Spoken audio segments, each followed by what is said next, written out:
गावात आणि बोळ्यात सांगतात की सरपंचानी गाव लुटला. सरपंचानी गाव लुटलाच नाही. मला एकच सांगा, तुम्ही ज्यावेळेस चोर चोरी करतो तुमच्या डोळ्यासमोर त्यावेळेस तुम्ही कुठे गेले होते? आणि चोर ते तुमच्या डोळ्यासमोर चोरी करून नेतो आणि तुम्ही ते गेल्याच्या नंतर म्हणतात की चोरनं चोरी केली म्हणून.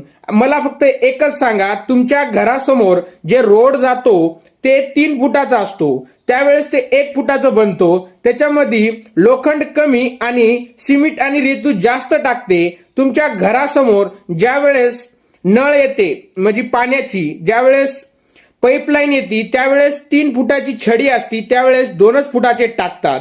आणि खांदायचं असते 5 फूट, त्यावेळेस फक्त 2च फूट खांदतात. त्यावेळेस तुम्ही कुठे गेले होते? अरे तुम्हाला डोळे असून तुम्ही आंधळे झाले. तर मग मला एकच सांगा, कसं मग सरपंचानी गाव लुटला?